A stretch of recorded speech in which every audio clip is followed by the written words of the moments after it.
Não há um Senhor tão maravilhoso como o nosso, irmãos, que é digno de receber toda a glória, honra, consideração. Nosso eterno Senhor, que pela eternidade levará as marcas da cruz sobre o seu santo corpo, em sinal de grande e eterno amor demonstrado por nós naquela cruz. Então nós sempre iremos confessar que não há Deus maior, não há Senhor mais elevado, mais sublime do que o nosso.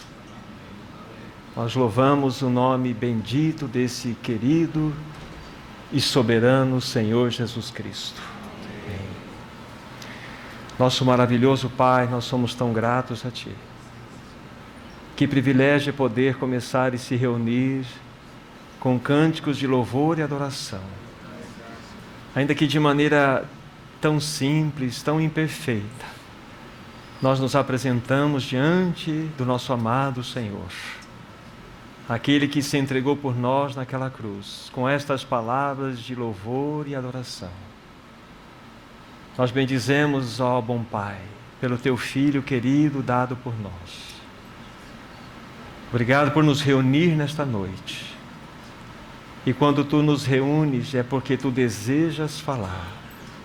E nós nos colocamos aos pés do nosso amado Jesus, para que juntos possamos não somente olhar a beleza que lhe é própria, mas também prestar atenção em suas palavras.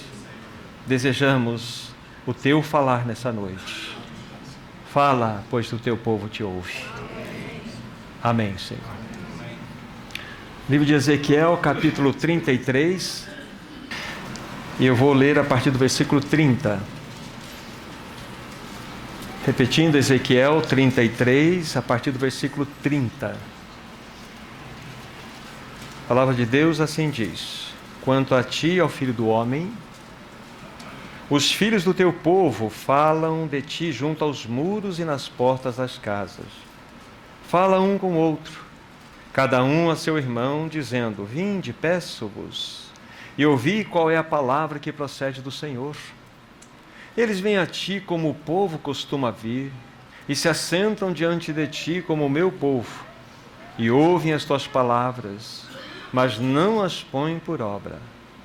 Pois com a boca professam muito amor, mas o coração só ambiciona lucro. Eis que tu és para com eles como quem canta canções de amor, que tem voz suave e tange bem, porque ouvem as tuas palavras, mas não as põem por obra. Mas quando vier isto, e aí vem, então saberão que houve no meio deles um profeta. E mais uma citação nesse início, livro de 1 Coríntios, capítulo 10. E aqui nós vamos ler 2 versículos, 11 e 12. Diz assim: estas coisas lhes sobrevieram como exemplos, e foram escritas para advertência nossa, de nós outros sobre quem os fins dos séculos têm chegado. Aquele, pois, que pensa estar em pé, veja que não caia. Até aqui nós temos as leituras para o momento. Vocês já ouviram outros irmãos também dizerem isto que eu vou repetir para vocês. O Senhor já levantou-se do seu trono e está vindo para buscar a sua igreja. Mas a grande questão é, será que a igreja ela está preparada para esse encontro? Ou será que nós estamos nos preparando para esse tão glorioso encontro? Uma outra coisa que nós já ouvimos também, vou apenas repetir. Esta geração de cristãos é a pior geração de cristãos de todos os tempos. É inigualável a realidade da geração de cristãos de hoje, quando comparadas nas gerações anteriores. Não há a menor dúvida disto. Nós estamos num momento extremamente significativo da história do povo de Deus. E o Espírito Santo, temos clamado para Ele vir em direção ao seu povo e visitar o seu povo. Fazer com que as escamas caiam dos olhos do seu povo, para que nós possamos enxergar a real verdade, a realidade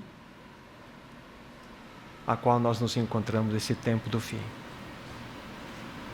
Nós fizemos duas menções há pouco do livro de Ezequiel e vimos uma porção do livro de Coríntios mostrando que tudo aquilo que foi registrado como história do povo da primeira aliança deve servir como aviso para nós, como alerta para nós. E se nós voltarmos um pouquinho a atenção naquela leitura inicial que fizemos, Ezequiel 33, nós temos algumas verdades ali para que possamos destacá-las. É impressionante o quadro geral que encontrava-se aqui o povo de Deus. Ezequiel era um cativo na Babilônia. Na realidade, Jerusalém sofreu 3 ataques, 3 invasões. Na primeira invasão que aconteceu, uma leva de escravos foi levada para a Babilônia. 1.300 quilômetros de Judá até a Babilônia. E dentro dessa primeira leva, vocês vão se lembrar, Daniel e seus 3 amigos, como os nomes babilônios, Sadraque, Mesaque e Abdenego, estavam juntos e foram levados para a Babilônia. 8 anos mais tarde, novamente, Jerusalém foi invadida. E uma outra leva de prisioneiros, de cativos, foi levada para a Babilônia. E nesta leva encontrava-se Ezequiel. Mas ainda Jerusalém não tinha sido totalmente conquistada. 11 anos mais tarde, então, vai o exército babilônico, conquista Jerusalém, destrói tudo, põe em ruínas toda aquela cidade, o templo, e então leva os restantes como cativos para a Babilônia. Mas aqui no livro de Ezequiel nós estamos num fato intermediário desse processo. Porque tanto Jeremias, que permaneceu em Jerusalém, quando vocês leem Jeremias, vocês encontram-se com ele nas ruas de Jerusalém, profetizando para aquele povo. Mas quando nós olhamos Ezequiel, Ezequiel está profetizando a partir da Babilônia em relação àquele povo. E Deus deu 11 anos para aquele povo, para que ele pudesse se arrepender. E o povo não se arrependeu. Então, qual é o quadro geral que nós encontramos aqui? É a leitura que nós fizemos no capítulo 33, a partir do versículo 30. Aquele povo ia sim para escutar a palavra de Deus. Eles ouviam e até desejavam ouvir a palavra de Deus, como nós aqui observamos. Eles se assentavam diante daqueles que anunciavam a palavra de Deus, apresentavam-se como povo de Deus, ouviam as palavras, mas não as colocavam por obra, como aqui está escrito. Com a boca professavam muito amor, mas o coração só ambicionava lucro. Esse era o quadro. Esta era a realidade do povo que se chamava pelo nome de Deus, que estava lá em Jerusalém. Aí vem a palavra dizendo aqui que aqueles que anunciavam a palavra era como que cantavam canções de amor, que tinha voz suave, tangia bem. Eles ouviam, achavam interessante tudo aquilo que estava sendo anunciado. Mas não havia uma resposta, não havia uma prática em tudo aquilo que eles estavam ouvindo. Por isso que nós lemos 1 Coríntios 10, que aquelas verdades, aqueles acontecimentos devem alertar o nosso coração nesse tempo do fim. Quantas e quantas verdades você e eu temos ouvido? Quantas mensagens desafiadoras nós temos recebido em nossos corações? Quantas exortações! E nós saímos aqui como que cheios da verdade de Deus. Mas a minha pergunta é: o que, de modo prático, esta verdade operou no teu e no meu coração? No teu caráter? O quão você tem sido mais aí parecido ou tem se aproximado na semelhança do seu Senhor Jesus? Porque senão nós estamos fazendo do cristianismo um encontro acadêmico, um encontro de estudo bíblico para encher a nossa mente de informação. Isso é um terrível mal que acontece no meio do povo de Deus hoje. O quanto de Cristo tem sido formado em você? O quanto de Cristo tem sido formado em mim? Estas perguntas precisam de respostas. Senão nós estamos debaixo desse juízo aqui. Nós estamos ouvindo a palavra de Deus, assentindo, consentindo, dizendo que ela é a verdade. Mas essa verdade simplesmente fica no âmbito da nossa mente. Então nós precisamos olhar para a palavra de Deus com muita seriedade. Nós estamos vivendo um dos momentos mais delicados da história do povo de Deus. Eu vou falar uma história para vocês, talvez alguns de vocês vão se lembrar. Ela nunca foi contada aqui nesse ambiente. Mas talvez alguns se lembrem, mas vale a pena nós considerarmos isto. Há muitos anos atrás, alguns cientistas canadenses resolveram fazer algumas experiências com rãs. E esta experiência ela é muito significativa, pois os cientistas eles prepararam um ambiente próprio para que estas rãs pudessem então ter o seu habitat normal. Teria as suas alimentações, o seu ambiente adequado, muita água, enfim, tudo adequadamente preparado. Antes de prosseguir com a história, deixe-me dizer que as rãs, elas são, há um termo técnico aqui, psilotérmicas, significando que a temperatura do seu sangue é alterada conforme o ambiente externo. Se estamos no calor, o sangue da rã está quente. Se estamos no inverno, no frio, o sangue da rã é frio. Correto? Nós, humanos, seres humanos, nós, homens, somos homeotérmicos, ou seja, não importa a variação externa do clima, da temperatura, o nosso sangue precisa manter-se exatamente no mesmo nível, dos 36 graus ali, mais que isso é febre.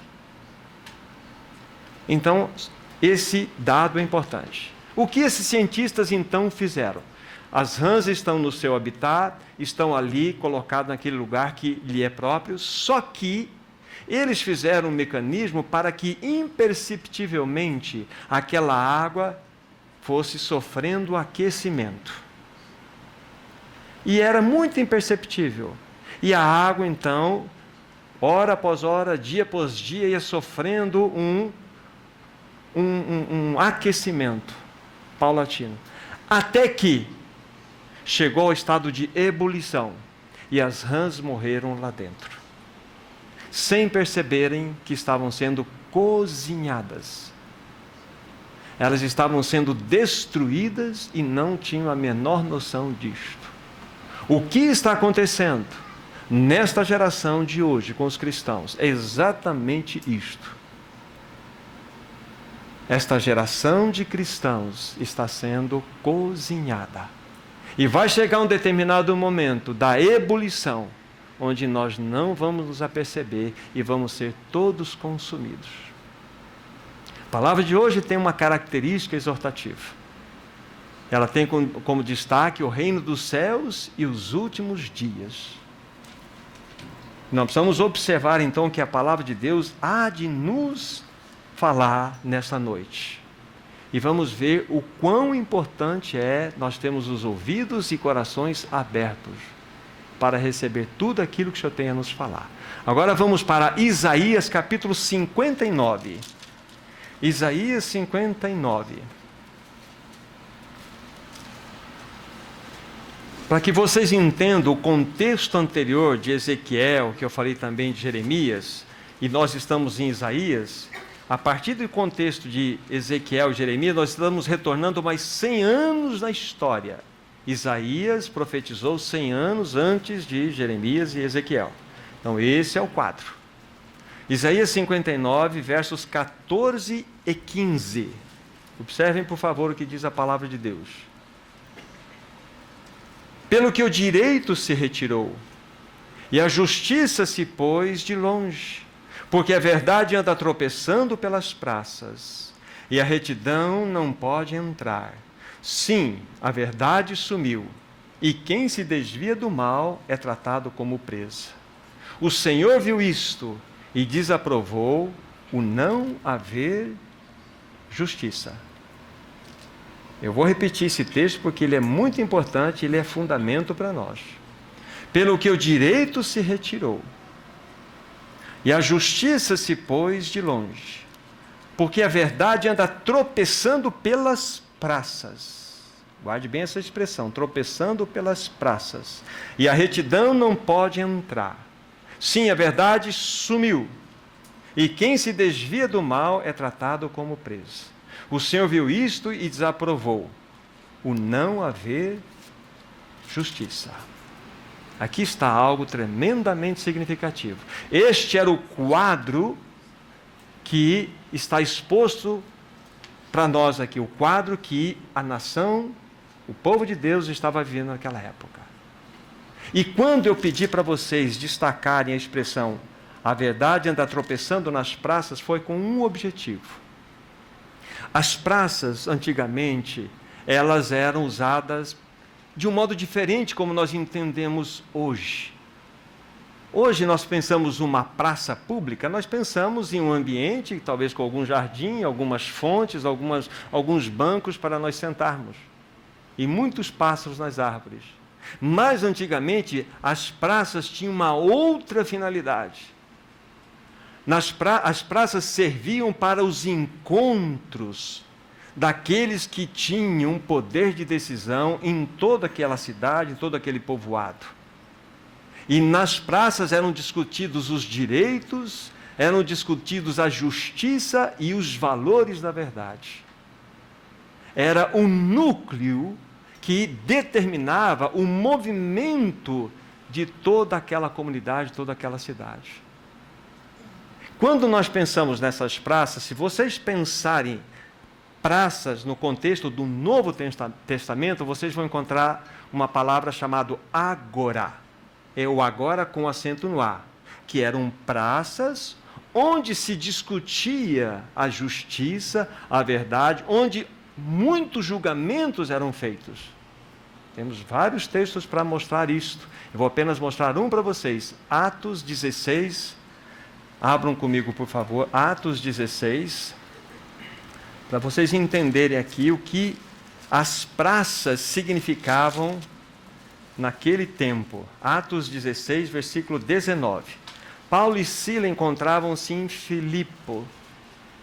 E aqui aconteceu que ele desmascarou, Paulo, aquela jovem adivinhadora, e isso custou a ele a prisão. Aí o verso 19 diz assim: vendo os seus senhores que lhes desfizera a esperança do lucro, agarrando Paulo e Silas, o arrastaram para a praça, à presença das autoridades. É exatamente aqui. Ali é onde julgava-se todas as coisas, era o ágora, onde as coisas importantes de uma cidade eram debatidas. Ali falava sobre todos os aspectos de direitos, de valores sobre a vida. Então, quando nós falamos de praça, ou praças no Novo e no Velho Testamento, nós estamos falando do núcleo que representa tudo aquilo que é de mais importante que está dirigindo uma cidade. Aí vocês vão entender por que Isaías estava dizendo que a verdade anda tropeçando nas praças e a retidão não pôde entrar. Sim, a verdade sumiu. E o que se desvia do mal é tratado como presa. Esta é a realidade. Mostra-nos aqui a palavra de Deus, que naquela ocasião, dentro daquele contexto, estava havendo o quê? Uma tremenda expressão de corrupção, tanto moral como religiosa. Sabe o que estava acontecendo aqui com o povo da primeira aliança? Apostasia moral e religiosa. E quando nós chegamos nessa realidade onde a verdade tropeça nas praças, é porque nós estamos numa situação mais crítica de uma sociedade, onde já não tem mais por onde a corrupção penetrar para destruí-la. É exatamente isso que a palavra de Deus quer nos mostrar. Há uma rebelião, havia uma rebelião, uma apostasia moral, clara naquela época. Irmãos e irmãs, está acontecendo exatamente nesse tempo agora. A mesma coisa. Nós estamos diante da maior expressão de apostasia moral e espiritual de todos os tempos. E nós precisamos que o Espírito Santo nos socorra. E nós vamos verificar, irmãos e irmãs, que isso tudo tem um mecanismo, um processo, que podemos ganhar a revelação do Espírito Santo para entendermos como que isso pode acontecer.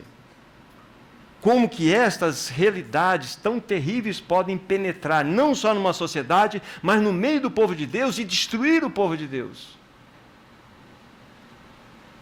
Então, guarde bem o significado desta realidade aqui. Vamos pegar outros textos para vocês verem. Oséias, capítulo 4. Veja a queixa do Senhor. Capítulo 4 de Oséias. Oséias, capítulo 4, versículo 1.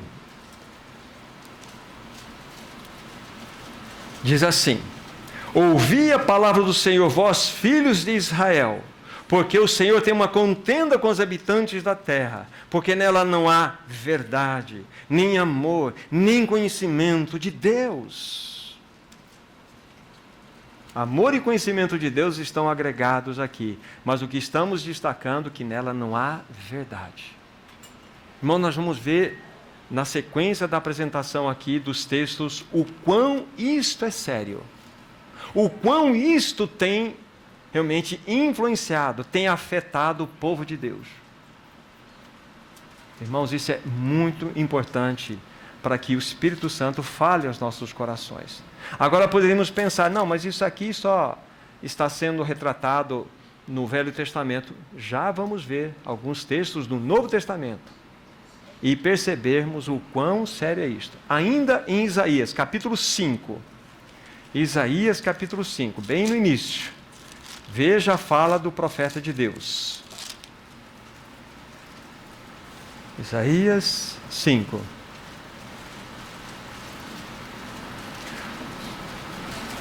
Versículo 13. Isaías 5,13 diz assim: portanto, o meu povo será levado cativo por falta de entendimento. Os seus nobres terão fome e a sua multidão se secará de sede. Verso 20. Ai dos que chamam mal, ai do que ao mal chamam bem e ao bem mal, que fazem da escuridade luz e da luz, que fazem da escuridade luz e da luz escuridade. Põem o amargo por doce e o doce por amargo. Vocês estão percebendo aqui a queixa do Senhor em relação ao seu povo? Há uma inversão completa de valores no coração do seu povo. Há uma inversão notória aqui para nós. Lembre-se que a queixa do Senhor, como nós destacamos aqui no livro de Isaías 59, que a verdade já estava tropeçando pelas praças, a verdade havia sumido, e quem se desviava do mal é tratado como presa. Como presa. Agora vamos ver algumas passagens do Novo Testamento que nos mostram isso. Lembre-se, o nosso tópico está levantando as questões a respeito do reino dos céus e os últimos dias. Qual é o papel da igreja em todo esse processo? Vamos pegar 2 Tessalonicenses, capítulo 2. 2 Tessalonicenses, capítulo 2, versículo 9 a 12.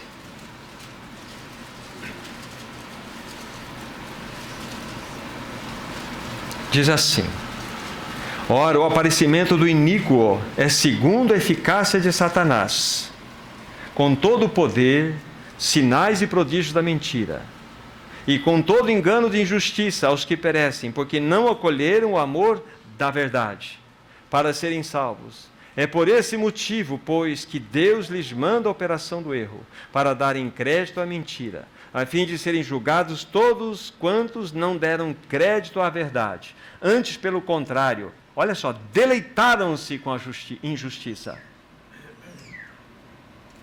vocês vão perceber que esses textos vão trazer mais e mais luz ao nosso coração.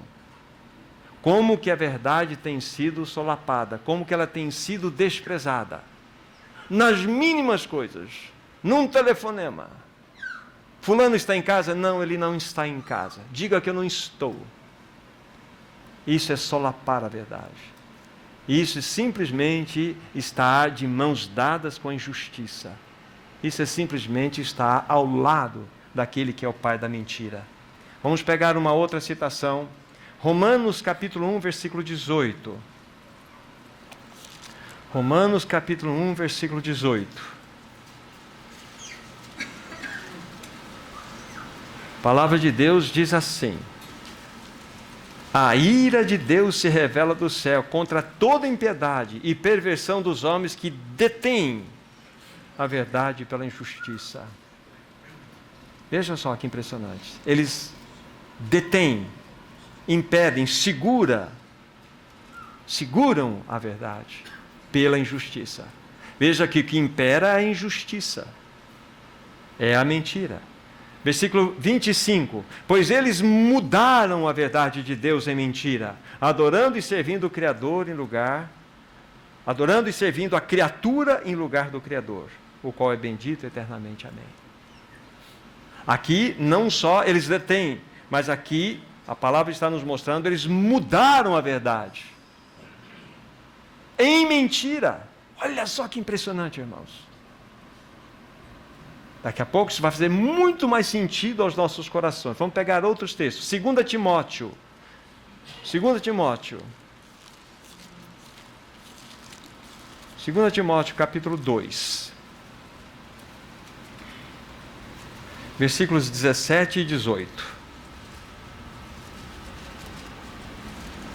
A palavra de Deus diz assim: além disso, a linguagem deles corrói como câncer, entre os quais se incluem Himeneu e Fileto. Estes se desviaram da verdade, asseverando que a ressurreição já se realizou, e estão pervertendo a fé de alguns.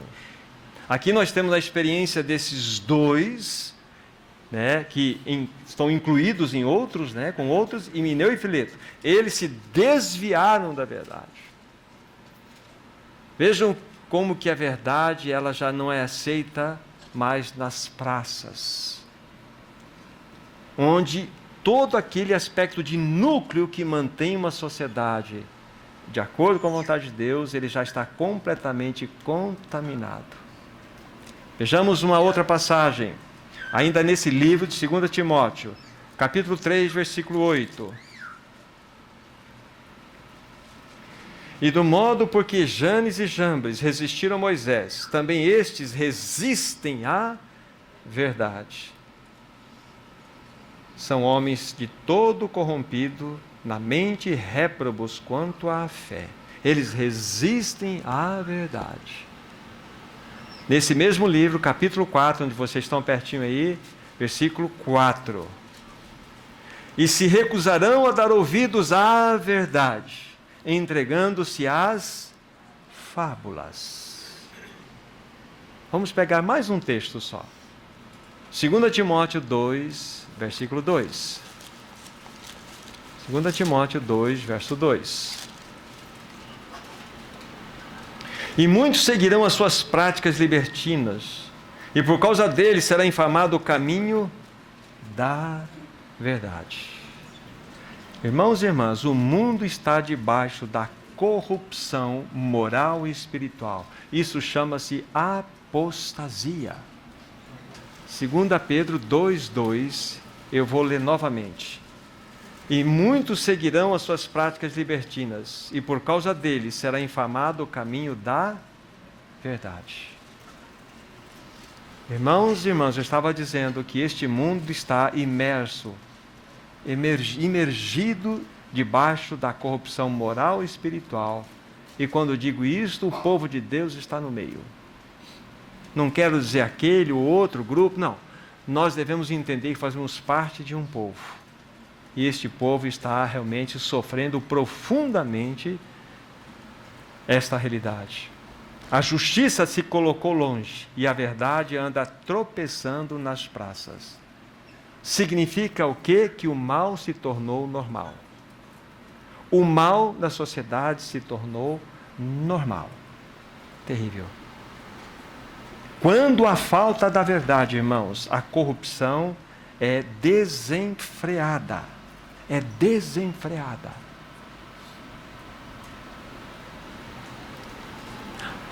Vamos dar um passo além. Qual é o papel da igreja em toda essa situação de corrupção? A Bíblia responde. 1 Timóteo 3,15. Aqui está a resposta que nós temos em relação a tudo isso que estamos contemplando aos nossos olhos. 1 Timóteo 3, verso 15.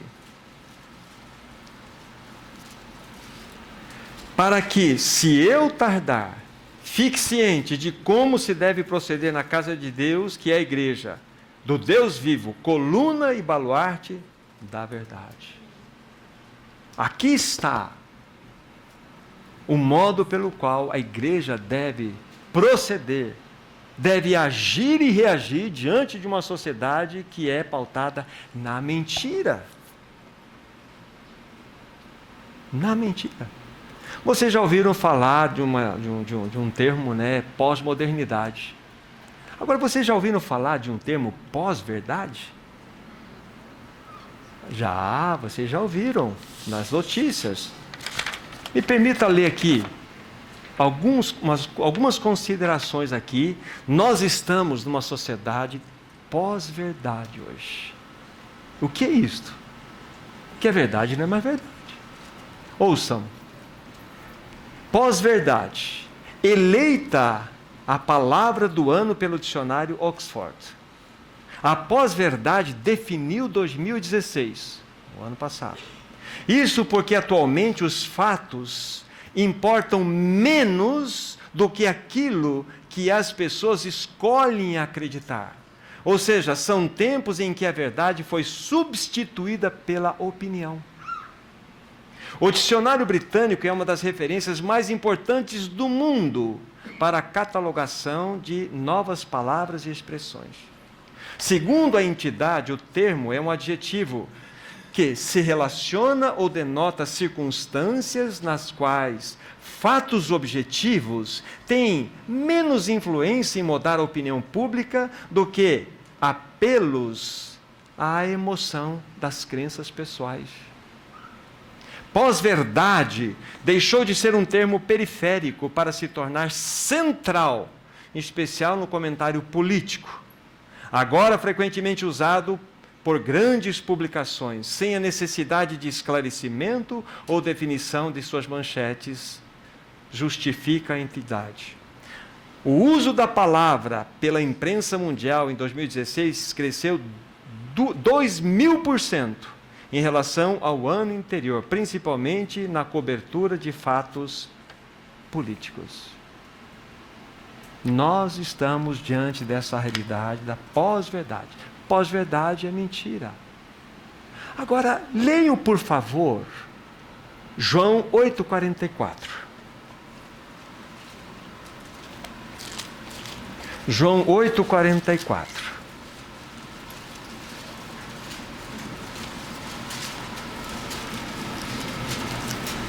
A palavra de Deus diz assim: vós sois do diabo, que é o vosso pai, e quereis satisfazer-lhe os desejos. Ele foi homicida desde o princípio, e jamais se firmou na verdade, porque nele não há verdade. Quando ele profere mentira, fala do que ele é próprio, porque é mentiroso e pai da mentira.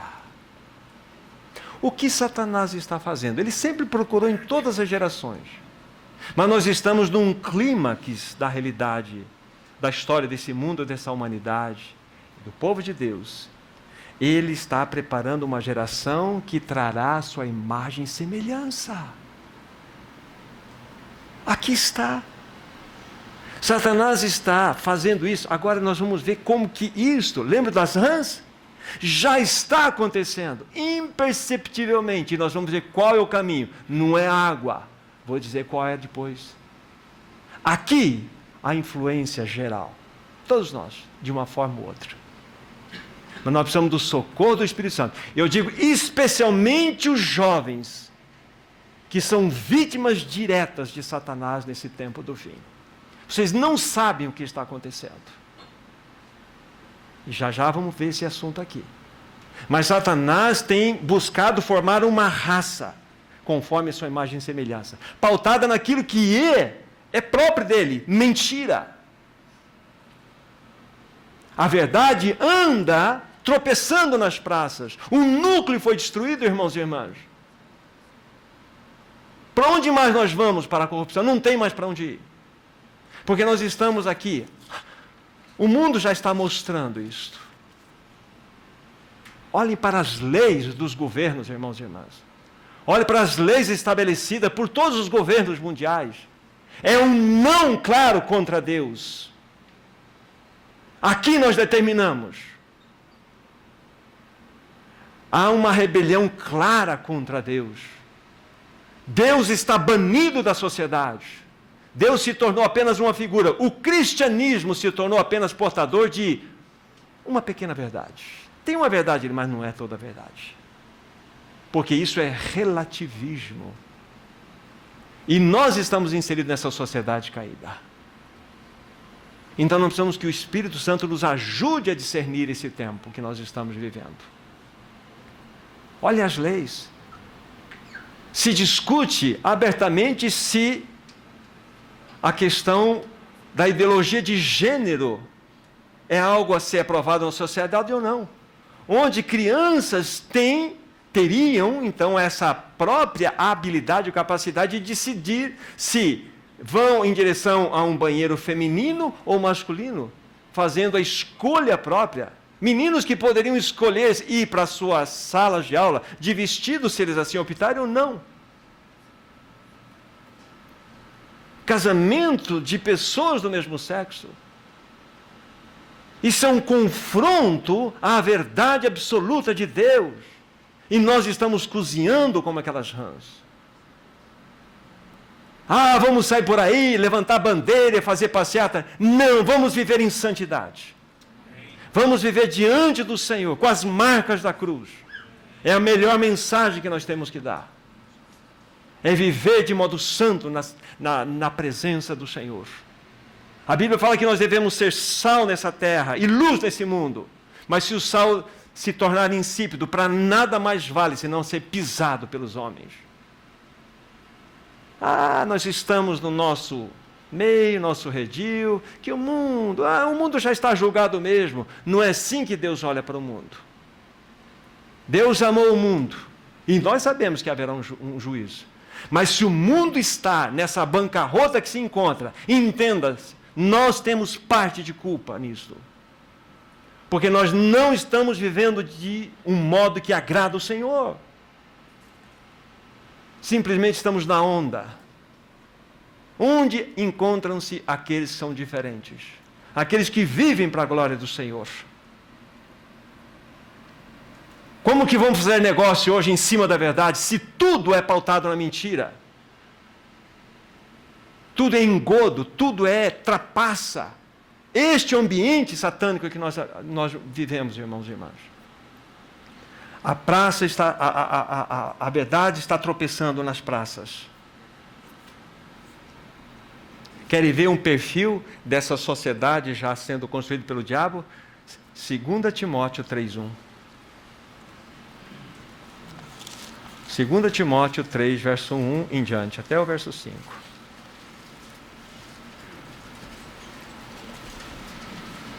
Diz o Senhor assim: sabe, porém, isto, nos últimos dias sobrevirão tempos difíceis, pois os homens serão amantes de si mesmos, avarentos, jactanciosos, arrogantes, blasfemadores, desobedientes aos pais, ingratos, irreverentes, desafeiçoados, implacáveis, caluniadores, sem domínio de si, cruéis, inimigos do bem, traidores, atrevidos, infatuados, mais amigos dos prazeres do que amigos de Deus, tendo a forma de piedade, negando-lhe, entretanto, o poder. Foge também destes.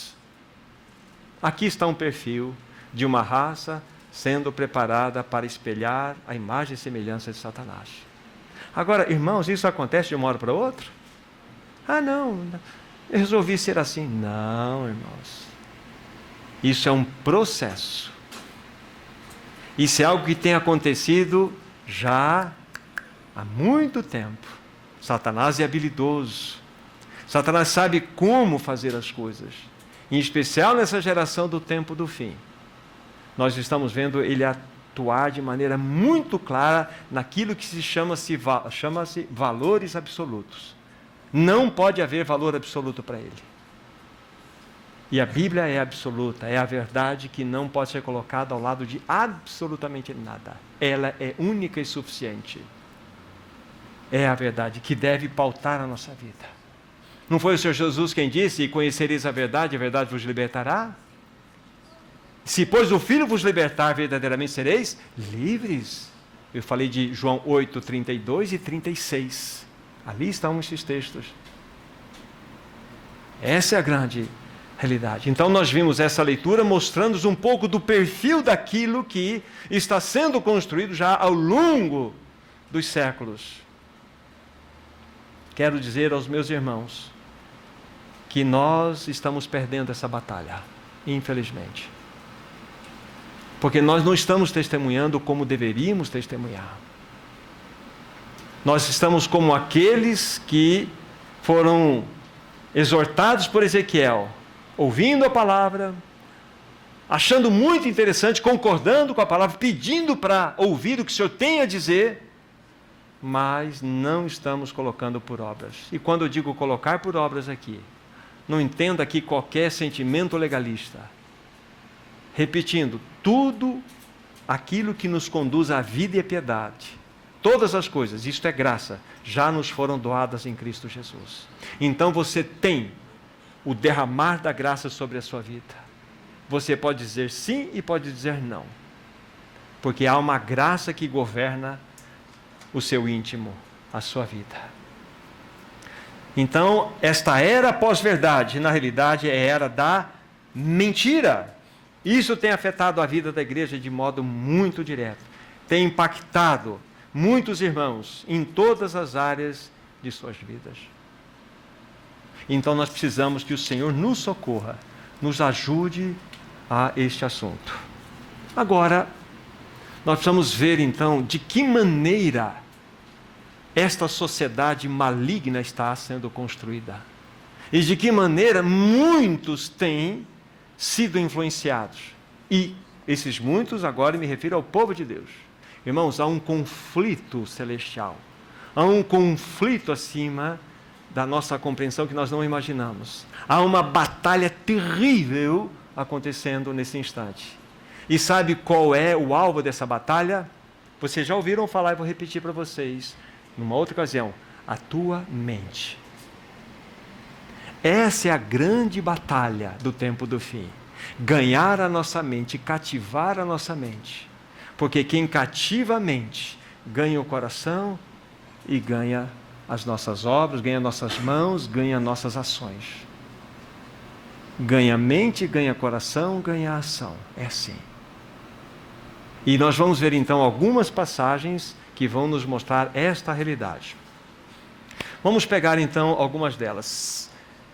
2 Tessalonicenses, capítulo 2. 2 Tessalonicenses, capítulo 2, versículo 3. Deixe aberto aí, eu vou dizer o que nós vamos estar considerando agora em 3 passagens. Nós já ouvimos falar do anticristo. O anticristo, sim, é um personagem, é um homem, e ele, de fato, vai se manifestar no tempo devido. Mas a Bíblia também vai nos mostrar pelas Escrituras que há anticristos. E a Bíblia também vai nos mostrar que há um espírito do anticristo. 3 coisas importantes para nós. Então, 2 Tessalonicenses 2, 3, diz assim: ninguém de nenhum modo vos engane, porque isto não acontecerá sem que primeiro venha apostasia e seja revelado o homem da iniquidade, o filho da perdição.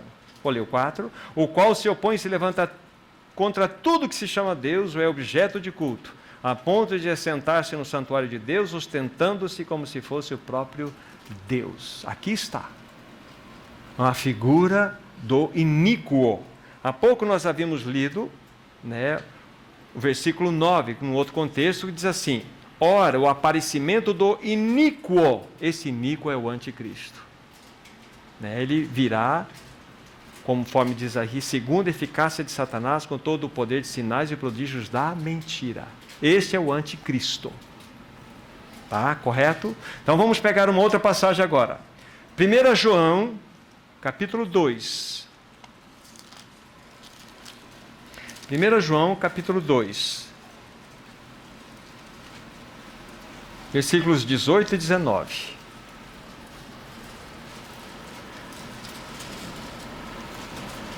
Filhinhos, já é a última hora. E como ouvistes que vem o anticristo, também agora muitos anticristos têm surgido, pelo que conhecemos que é a última hora. Eles saíram do nosso meio, entretanto não eram dos nossos, porque se tivessem sido dos nossos, teriam permanecido conosco. Todavia, eles se foram para que ficasse manifesto que nenhum deles é dos nossos.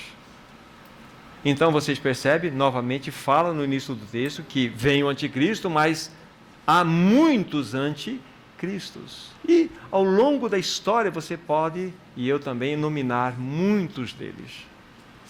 Quantos Césares, de fato, eram expressões claras de anticristos. Agora, capítulo 4 desse mesmo livro que vocês se encontram aí, 1 João, temos a outra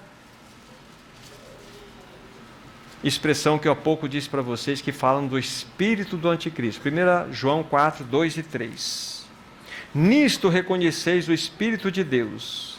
Todo espírito que confessa que Jesus Cristo veio em carne é de Deus. E todo espírito que não confessa Jesus não procede de Deus. Pelo contrário, este é o espírito do anticristo, a respeito do qual tendes ouvido, que vem e presentemente já está no mundo. O que está presentemente no mundo? O espírito do anticristo. Não é o que está escrito aqui? Então nós temos anticristo, anticristos e o espírito do anticristo que presentemente já está no mundo. Isso é muito importante deixar gravado em nossos corações. Agora, voltem para 2 Tessalonicenses, para que o amparo da palavra do Senhor nos dê realmente a segurança no que estamos falando. 2 Tessalonicenses, ao capítulo 2 novamente.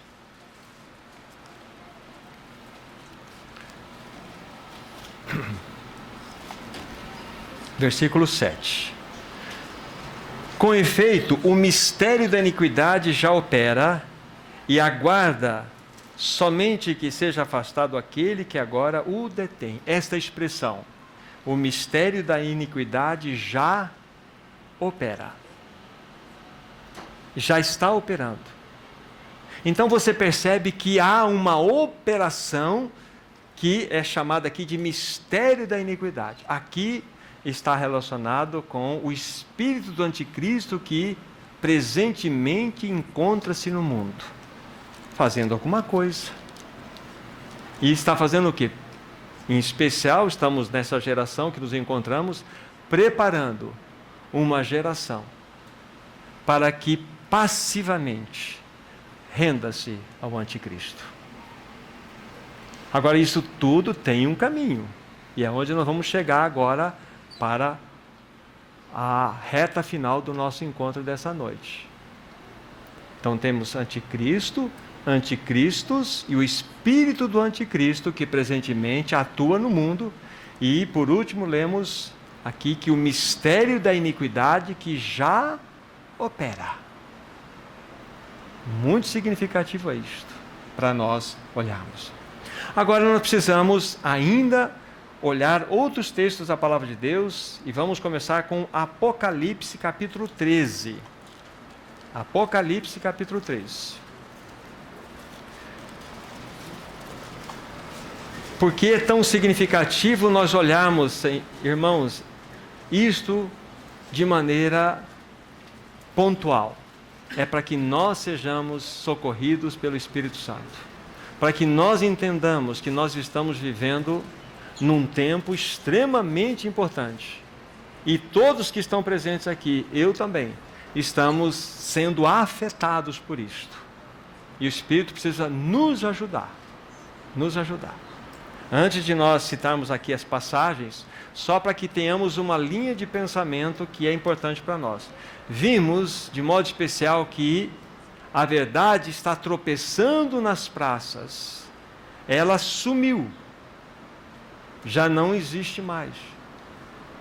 Vimos o quadro do povo da primeira aliança, vimos como que este assunto também vem para o povo da nova aliança, que é nós. Vimos que a verdade ela tem sido deixada de lado. Olhamos para a nossa sociedade atual e comprovamos isto. Estamos num tempo de pós-verdade, onde a mentira ela simplesmente tomou lugar. É uma inversão completa de valores que estamos experimentando. Vimos também que Satanás, dentro do seu propósito, está sim criando uma raça que expresse a sua imagem e semelhança. E isso é importante para que nós vejamos aqui na sequência. Agora, como eu havia dito lá anteriormente, todas estas coisas não acontecem da noite para o dia.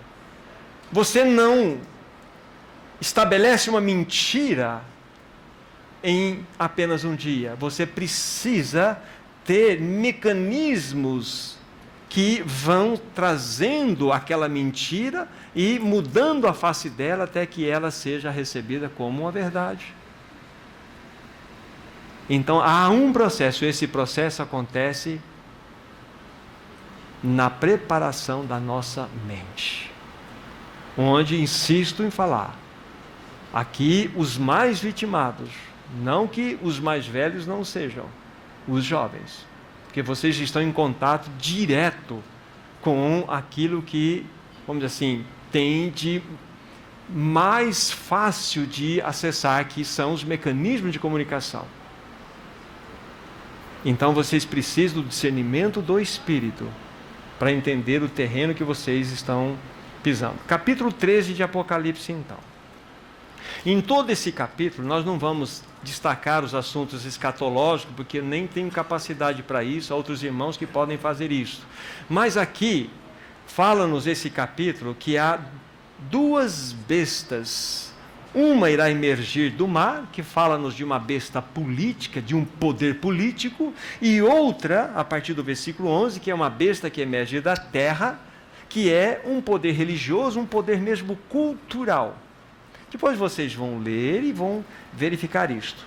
Mas quando nós chegamos no versículo 14, capítulo 13, mostra-nos que esta segunda besta, que é o falso profeta, diz assim, a palavra do Senhor: seduz os que habitam sobre a terra por causa dos sinais que lhe foi dado executar diante da besta, dizendo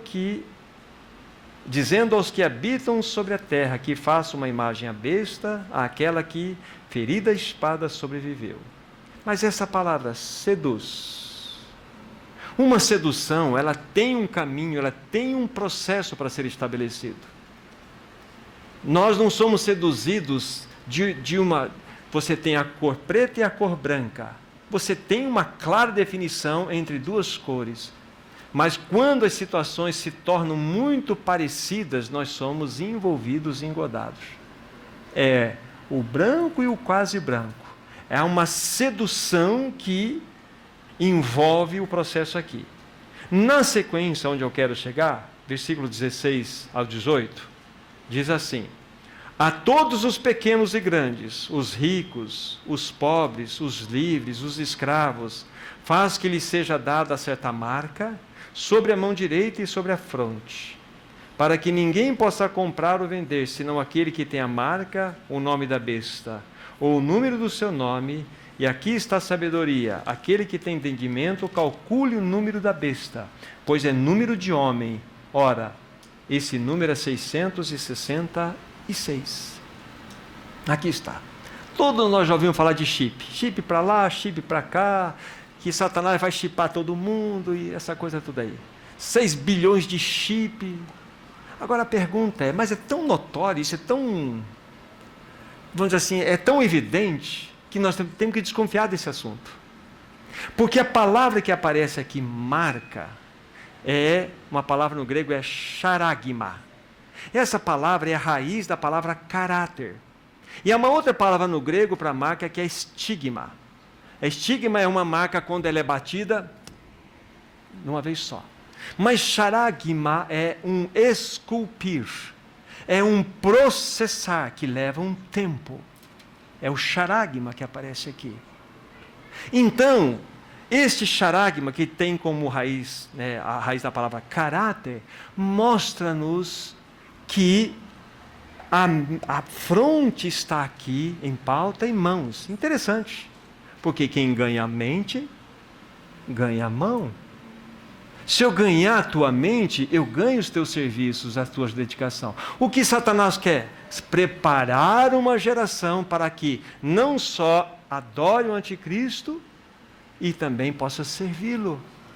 E isso é parte do mistério da iniquidade que já está operando lá atrás. Então, quando nós olhamos, eu não vou entrar nos méritos aqui, não estou sendo dogmático com esse pensamento, mas eu quero que os irmãos atentem para isso, que não necessariamente precisa ser uma marca física. Não entendo que o anticristo vai sair com um tanque de guerra para lá e para cá, com guilhotina para lá e para cá. Ele já está ganhando a sociedade. Ele já está curvando a sociedade passivamente diante dos seus intentos. Não estamos falando que a verdade já não existe, irmãos. Que é a mentira que governa. Que são as nossas opiniões, os nossos sentimentos, que a verdade já não é mais necessária. O pai da mentira é o diabo. E nós estamos aceitando isto. Isso faz parte da nossa realidade. Por que há muitos irmãos, vamos colocar, né, muitas denominações, que estão aceitando exatamente as leis que o mundo está impondo sobre elas? Que é normal isso, que é normal aquilo.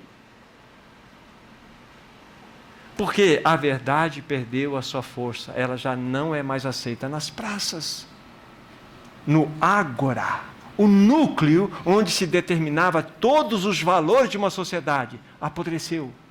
É assim a nossa sociedade hoje, apodreceu. Não tem mais por onde. Então o anticristo ele tem preparado uma geração. E quando ele se apresentar, a sua mente estará totalmente cativada já. Isso vem ao longo das gerações. Os filósofos, os religiosos, as seitas, tudo que você possa juntar, se tornaram ferramentas nas mãos de Satanás. Para que essa sociedade que nós vivemos hoje pudesse estar assim como encontra-se. Entende essa passagem? A marca que é sobre a fronte e sobre a mão. 14 desse mesmo livro de Apocalipse, versículo 9. Agora perceba que as leituras que vamos fazer agora, essa leitura está relacionada com adoração e marca. 14 de Apocalipse, verso 9. Seguiu-se a estes outro anjo, o terceiro, dizendo em grande voz: se alguém adora a besta e a sua imagem e recebe a sua marca na fronte ou sobre a sua mão. Opa! Fala de adoração e marca. Versículo 11. A fumaça do seu tormento sobe pelos séculos dos séculos e não tem descanso algum, nem de dia nem de noite, os adoradores da besta e da sua imagem e quem quer que receba a marca do seu nome. Vamos ver capítulo 16, versículo 2. Saiu, pois, o primeiro anjo e derramou a sua taça pela terra, e aos homens portadores da marca da besta e adoradores da sua imagem, e sobrevieram úlceras malignas e perniciosas. Então nós estamos falando de uma sociedade. Ninguém chega, senta num trono, eu quero que todo mundo me adore aqui. Não é assim, não ia acontecer.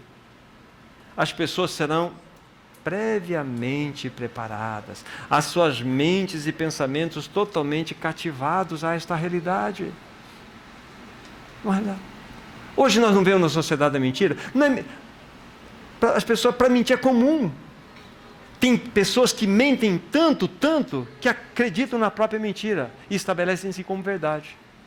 Eu conheci uma pessoa, fica apenas no ar assim, de muitos anos, e ela confessou: Thomas, eu minto tanto, eu menti tanto na minha vida, que eu nem sei mais se eu falei era verdade ou era mentira. Era um reino de mentira. Aprendeu direitinho com seu pai, hein? Realmente é uma lição. Tem gente que é assim. Isso é uma obra de Satanás, que precisa ser quebrada. Lemos capítulo 16, versículo 2. Capítulo 19, versículo 20. Capítulo 19, versículo 20.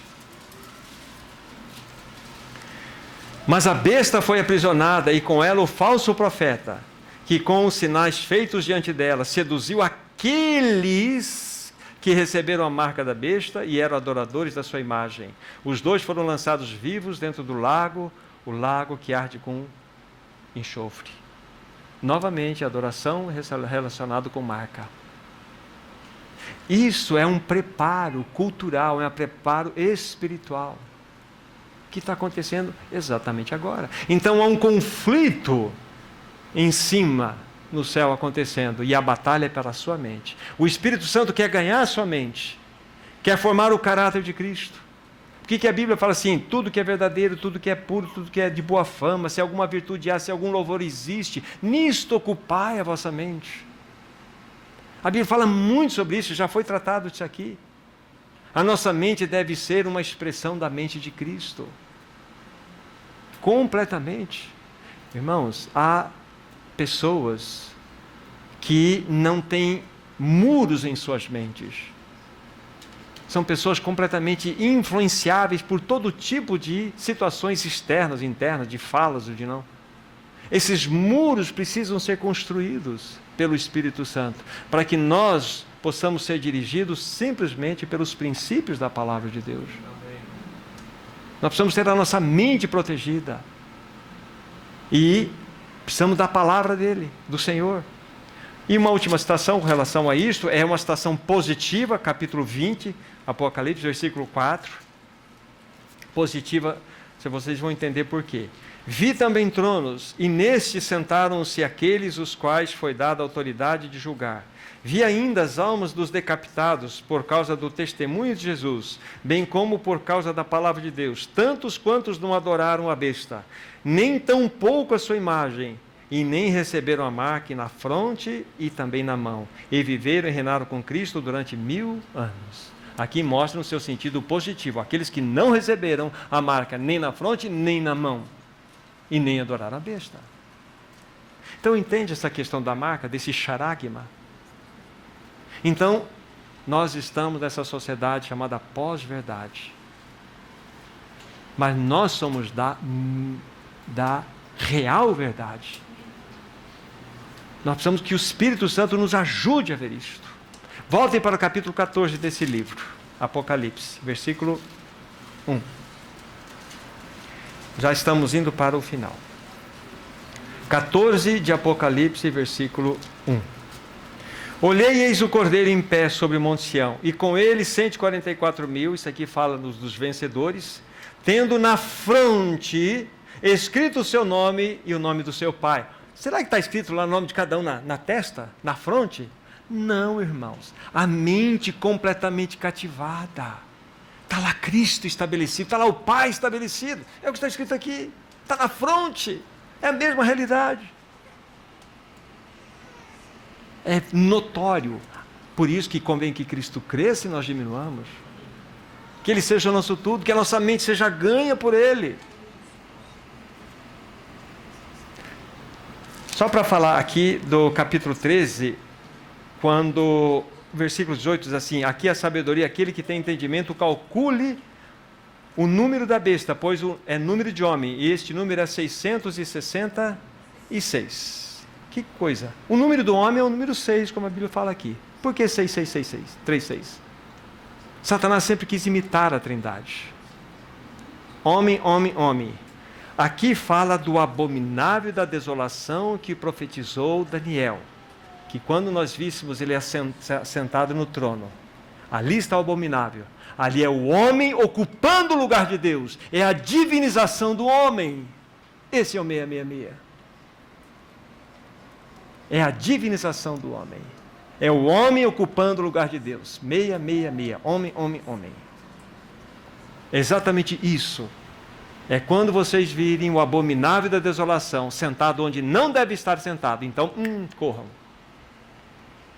E Satanás está promovendo tudo isso, ganhando as mentes de todos, jovens, os adultos, de todos os que estão aí desapercebidos. Irmãos e irmãs, é tempo de nós despertarmos, é tempo de nós, de fato, buscarmos a face do Senhor, para que nessa sociedade corrupta e pervertida que nós estamos vivendo, nós sejamos luzeiros, que cumpramos aquilo que o Senhor Jesus disse: vocês são sal da terra e luz desse mundo. Que durante essa semana nós possamos expressar essa realidade, irmãos e irmãs. Que nós sejamos estes que têm a verdade, porque Cristo é a verdade, e que essa verdade se expresse em nós. Sejamos aqueles o sim, sim, não, não. Que nós somos estes que verdadeiramente possam expressar uma realidade nesse tempo do fim. Irmãos e irmãs, nós precisamos da ajuda do Senhor. Nós precisamos do socorro do Senhor, para que, dentro daquilo que cabe a nós como medida, sejamos aqueles que restaurem o lugar da verdade e coloquem a verdade no seu devido lugar, para que esse fato, essa realidade seja novamente estabelecida. Que nós andemos na verdade, irmãos e irmãs. Que essa verdade seja o nosso meio de vida, nosso estilo de viver. Nós estamos então finalizando. Queria que os irmãos considerassem todas estas realidades, para que o Espírito Santo nos ganhe, para que nós sejamos aqueles que sejam os tocados pela palavra de Deus e reajam à palavra de Deus. Que nós sejamos aqueles que vivam a verdade, creiam a verdade, expresse a verdade. Ao Senhor Jesus Cristo toda honra, poder e majestade, irmãos. Nosso maravilhoso Pai, nós somos tão gratos a Ti. O Senhor nos exorta porque o Senhor nos ama. O Senhor abre os nossos olhos porque o Senhor quer nos mostrar o tempo em que estamos vivendo. O Senhor nos deu o privilégio de introduzirmos o Teu reino, o reino dos céus nessa terra, através de orações, através das proclamações. A Tua palavra diz que a igreja é a coluna e verdade, Senhor, coluna e baluarte da verdade. Nós queremos, de fato, ser estes que levam esta verdade. Ajuda-nos, Senhor, livra-nos do engano, livra-nos da sedução desse mundo, que a nossa mente seja ganha por Cristo e para Cristo. Não permita que nada, a não ser o caráter de Cristo, seja impresso em nós. Nós desejamos isto, Senhor. Nós te pedimos isto, para a Tua própria glória. Queremos ser sal e luz nesse mundo, Senhor. Nós oramos em nome de Jesus Cristo, nosso querido Senhor e Salvador, para a glória de Deus Pai. Amém, Senhor. Amém. Amém.